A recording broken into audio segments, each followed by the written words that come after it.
Bulbar weakness in MND. Weakness of the muscles of the tongue, mouth and throat, known as the bulbar muscles, can lead to speech or swallowing problems. These may be amongst the first symptoms of motor neuron disease. It took me a long time to realise what was going on, because I thought, yeah, I'm not speaking as well as I did, but it doesn't feel as though it's my voice going down here.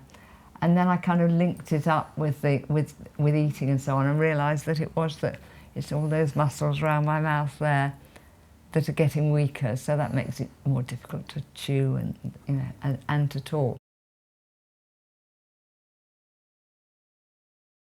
Eating and drinking can become more difficult, sometimes leading to episodes of coughing and choking and causing people to breathe in food or fluids, known as aspiration. This can be distressing, but people should be reassured that choking is very rarely a direct cause of death. Swallowing problems are quite a challenge, and again, it's another of those milestones where I'm really having to rethink, because next to talking, I really like eating and drinking, and I particularly like being able to eat as a social activity. So the difficulty in swallowing is making that harder. Things like you suddenly realise that Jan's not eating apples now because they're much more difficult to eat, because they have a hard component and a liquid component, and the liquid component makes a choke. So there's a gradual changing in diet.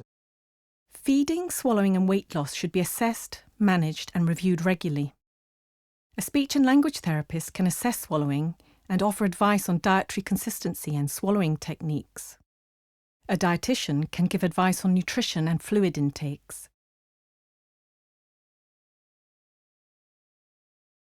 Where swallowing problems or weight loss are present, alternative feeding methods should be discussed as early as possible.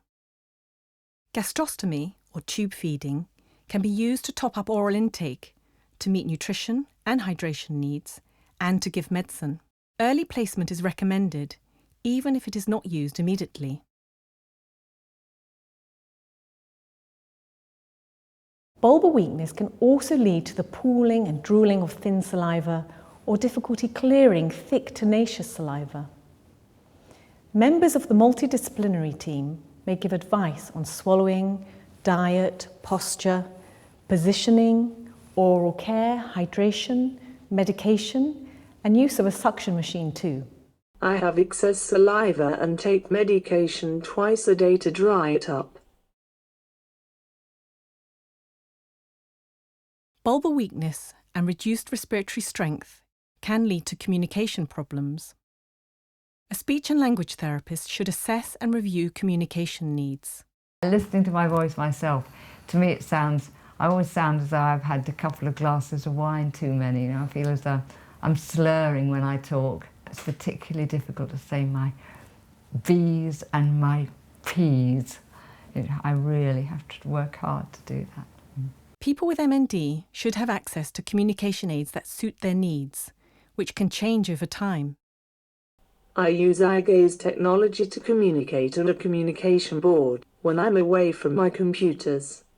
It is possible for a person to bank their voice for future use with some communication aids.